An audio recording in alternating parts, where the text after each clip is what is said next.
तो दोस्तों कैसे हो आप सभी? तो धन्य एजुकेशन में आप सभी का हार्दिक स्वागत, अभिनंदन। आशा करती हूँ कि आप सब अपनी जगह कुशल-मंगल होंगे। तो कैसे हो आप सभी? देखिए, अपने चल रहा था द्विवेदी काल, द्विवेदी काल के अंदर कल मैंने आपको मैथिली शरण गुप्त पढ़ाए थे। मैथिली शरण गुप्त के ऊपर सामान्य चर्चा अपनी हो गई थी और आज अपन पढ़ेंगे उनके महाकाव्य साकेत के बारे में। तो साकेत, साकेत उनका एक महाकाव्य है। उन्होंने 2 काव्य और 2 महाकाव्य और 19 खंड काव्य लिखे थे। ये देखो, खंड काव्य इम्पोर्टेंट जो मिलते हैं वो मैं आपको लिखाऊँगी, लेकिन आप याद रखना कि उनके 19 खंड काव्य हैं। तो सबसे पहले देखिए मैथिली शरण गुप्त।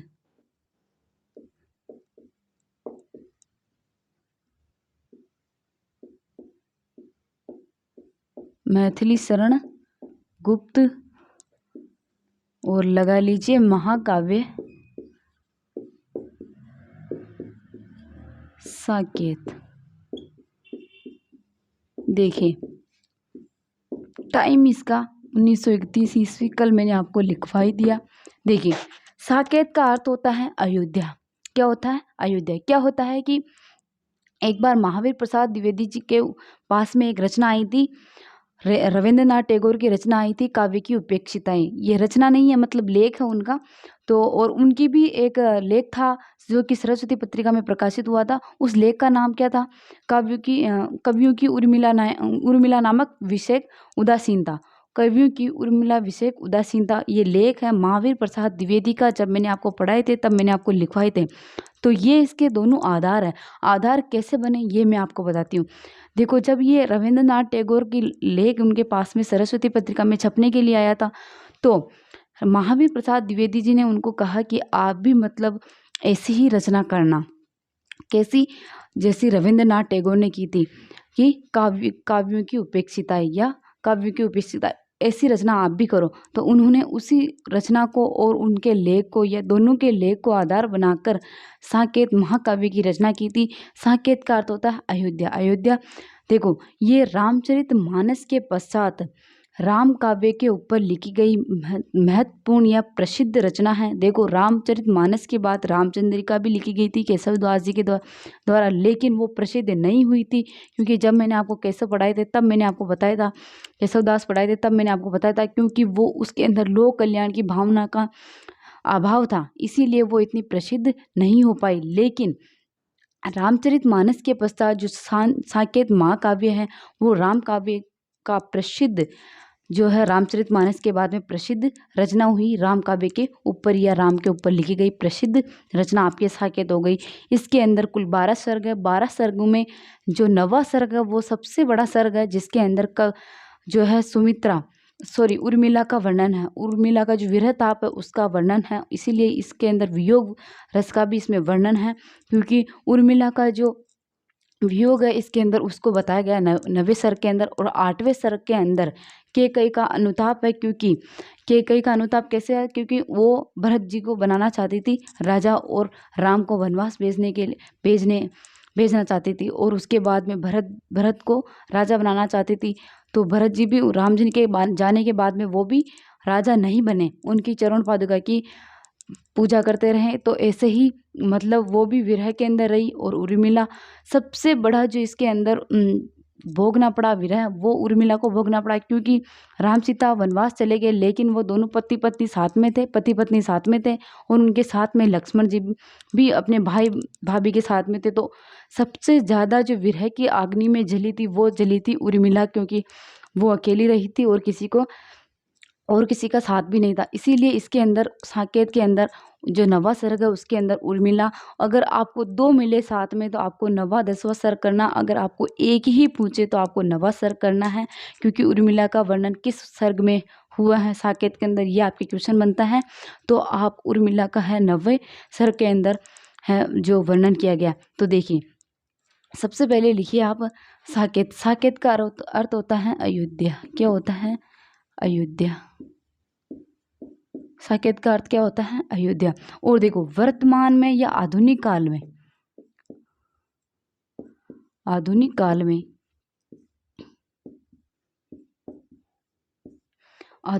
में, साकेत को आधार बनाकर एक रचना आती है, कौन सी रचना आती है आप फटाफट कमेंट बॉक्स में बता दीजिए।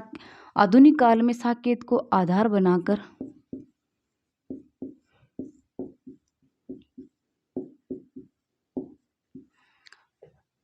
बलभद्र मिश्र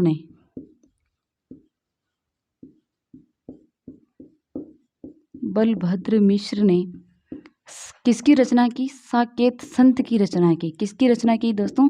साकेत संत की रचना की।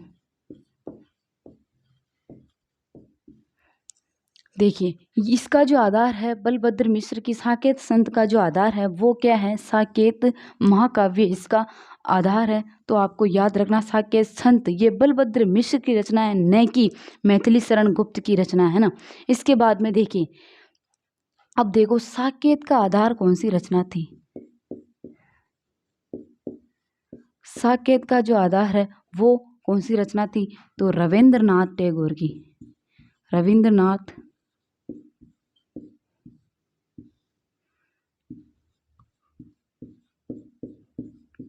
टैगोर की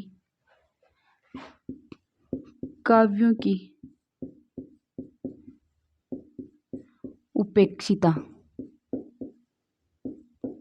काव्यों की उपेक्षिता ये इसका आधार था। और महावीर प्रसाद द्विवेदी का लेख है एक, जो कि सरस्वती पत्रिका में ही प्रकाशित हुआ था।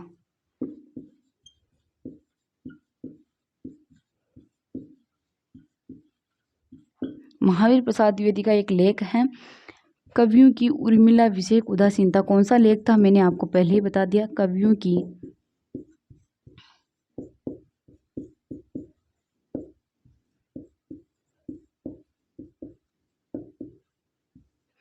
कवियों की उर्मिला विषयक उदासीनता।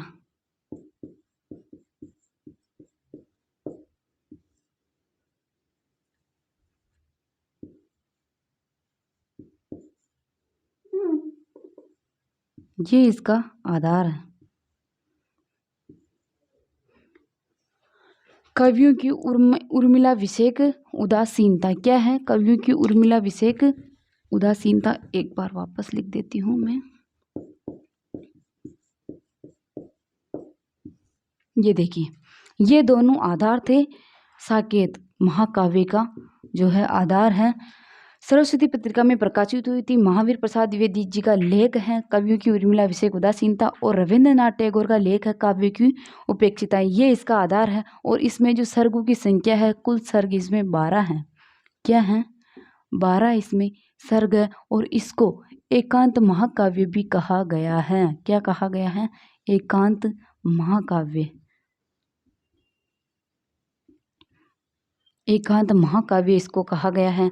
और इसके ऊपर इसको मंगला प्रसाद पुरस्कार भी मिला गया है। मैथिली शरण गुप्त को मंगला प्रसाद क्या मिला गया? इस रचना के बाद मैथिली शरण गुप्त जी को मंगला प्रसाद पुरस्कार मिला गया।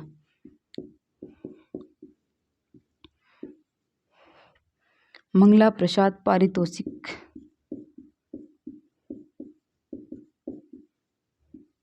मिला है ना। किसको मिला? मैथिली शरण गुप्त जी को मिला है ना। और देखिए डॉक्टर नगेंद्र ने इसे रामचरितमानस के पश्चात राम काव्य पर लिखी प्रसिद्ध रचना बताया। क्या बताया? रामचरितमानस के पश्चात लिखी राम काव्य की प्रसिद्ध रचना किसने बताया? डॉक्टर नगेंद्र ने बताया। और डॉक्टर नगेंद्र ने इसे जीवनवादी काव्य कहा। क्या कहा? जीवनवादी काव्य कहा। देखिए डॉक्टर नगेंद्र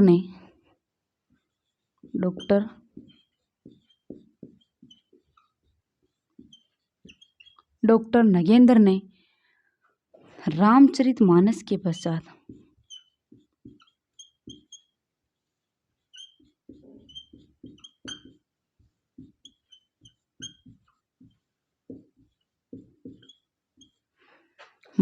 पश्चात राम काव्य पर लिखी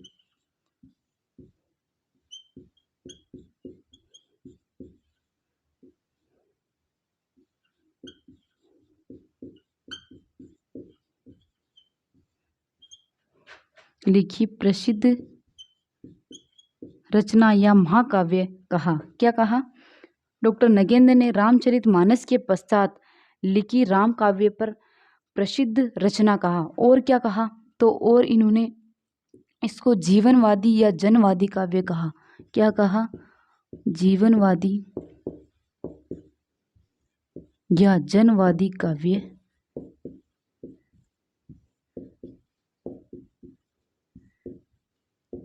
तो ये भी आपके डॉक्टर नगेंद्र ने ही कहा है इसको। और शुक्ल ने, देखो इस रचना के बाद आचार्य रामचंद्र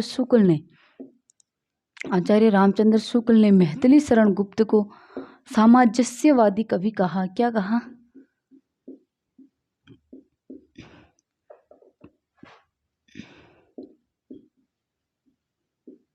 सामंजस्यवादी कवि। किसको कहा? मैथिली शरण गुप्त को कहा। किसने कहा? तो आचार्य रामचंद्र शुक्ल ने कहा। और देखो नंद दुलारे वाजपेयी ने आधुनिक हिंदी युग प्रवर्तक महाकाव्य कहा। किसको कहा? साकेत को। देखिए मैं पहले इसको मिटा देती हूँ, फिर आपको मैं बता देती हूँ। देखिए महाकाव्य साकेत का अर्थ होता है अयोध्या। 1931 ईस्वी इसका टाइम है और इसके अंदर 12 सर्ग है। शुक्ल ने इस रचना के बाद मैथिली शरण गुप्त को सामंजस्यवादी कवि कहा और ये एक एकांत महाकाव्य है। और इसको आधार बनाकर आधुनिक काल में साकेत महाकाव्य को आधार बनाकर बलभद्र मिश्र ने साकेत संत की रचना की। किसकी की? साकेत संत की रचना की। और जो है साकेत का जो आधार है वो है रविंद्रनाथ टैगोर का लेख है काव्यों की उपेक्षिताएं। और महावीर प्रसाद द्विवेदी जी का लेख है कवियों की उर्मिलाभिषेक उदासीनता। और इसके ऊपर मंगला प्रसाद पुरस्कार इनको मिला मैथिली शरण गुप्त जी को। और डॉक्टर नगेंद्र ने रामचरितमानस के पश्चात राम काव्य पर लिखी प्रसिद्ध रचना बताई है। किसको बताई है? साकेत को। और इसको जीवनवादी या जनवादी काव्य कहा। देखिए रामचरितमानस के पश्चात तो रामचंद्रिका भी लिखी गई थी केशवदास जी की, लेकिन वो इतनी प्रसिद्ध नहीं हुई थी क्योंकि उसके अंदर लोक कल्याण की भावना का अभाव था, इसीलिए। और उसमें क्लिष्ट भाषा का प्रयोग किया गया था, इसीलिए वो इतनी प्रसिद्ध नहीं हुई थी। पर ये इतनी प्रसिद्ध रचना है और इसका आधार है रविंद्रनाथ टैगोर का लेख है और महावीर प्रसाद द्विवेदी जी का लेख है। क्योंकि महावीर प्रसाद द्विवेदी जी के कहने पर मैथिली शरण गुप्त ने साकेत महाकाव्य की रचना की थी और इसमें वैसे ही वर्णन किया जैसे महावीर प्रसाद द्विवेदी जी ने बताया था। इसीलिए इसके अंदर उर्मिला का विरह और कैकेयी का विरह का वर्णन इसके अंदर किया गया है। देखिए आगे देखते हैं अपन इसके ऊपर। तो इसके बाद में आपके आ जाएगा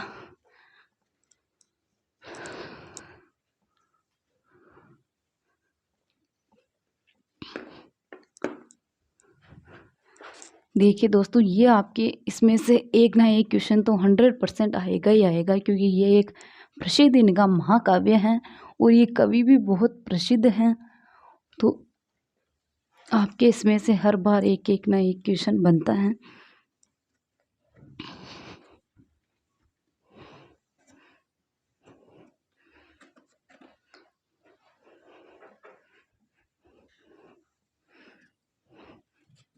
देखो आपको 19 खंड काव्य हैं वो याद रखने हैं कि उनके संख्या पूछ लेता है कि मैथिली शरण गुप्त जी के खंड काव्य की संख्या कितनी है। तो संख्या आपको याद रखनी है। 19 खंड काव्य लिखे हैं इन्होंने, 2 महाकाव्य लिखे और कुछ गीति नाट्य या नाटक भी लिखे, जो मैं आपको आज बता दूंगी, है ना। देखो अब देखिए, इन्होंने इस रचना को नंद दुलारे वाजपेयी ने आधुनिक हिंदी युग प्रवर्तक का महाकाव्य कहा। क्या कहा? आधुनिक हिंदी युग का प्रवर्तक महाकाव्य। किसने कहा? नंद दुलारे वाजपेयी ने।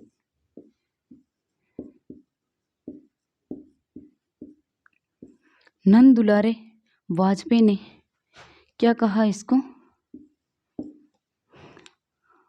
आधुनिक युग का, आधुनिक हिंदी का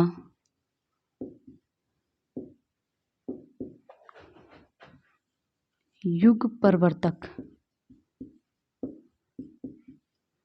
महाकाव्य। क्या कहा? आधुनिक हिंदी का युग प्रवर्तक महाकाव्य किसने कहा? नंद दुलारे वाजपेयी ने। अब देखिए, इसके अंदर कुल 12 सर्ग थे। 12 सर्ग के अंदर 9वें सर्ग में क्या है? उर्मिला का इसमें वर्णन किया गया 9वें सर्ग में।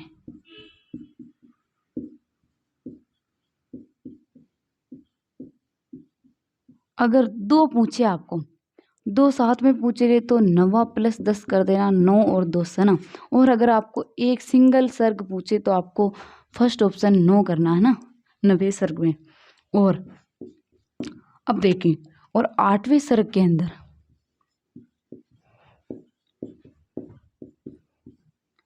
8वें सर्ग में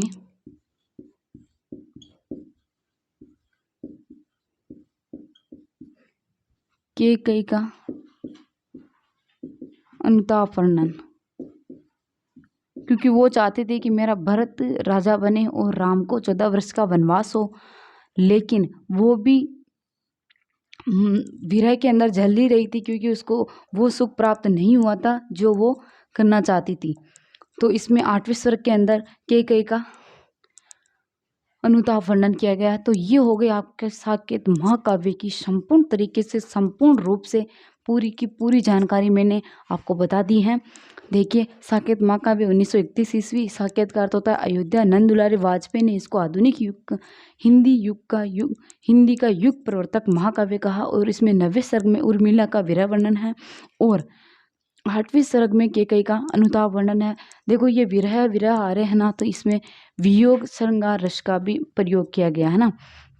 और अब देखिए, इनका दूसरा महाकाव्य आ जाएगा आपके। दूसरा महाकाव्य है जय भारत। कौन सा है? जय भारत। इस महाकाव्य का जो आधार है वो है महाभारत। क्या है? महाभारत इसका आधार है। इसका टाइम मैंने आपको कल ही भी बता दिया, आज भी बता दिया, 1957 ईस्वी इसका टाइम है। और इसके बाद में कुछ इनके गीति नाट्य या नाटक आ जाते हैं। गीति नाट्य या नाटक।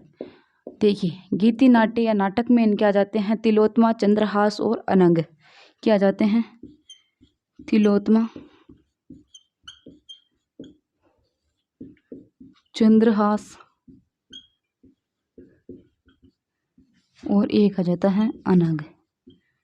तो ये हो गई इनके महाकाव्य और नाटकों की बारे में। कल अपन पढ़ेंगे इनके 19 खंड काव्य और इनकी जो महत्वपूर्ण पंक्तियां हैं वो अपन पढ़ेंगे। तब तक के लिए सभी को धन्यवाद। मिलते हैं कल नए कवि के साथ में।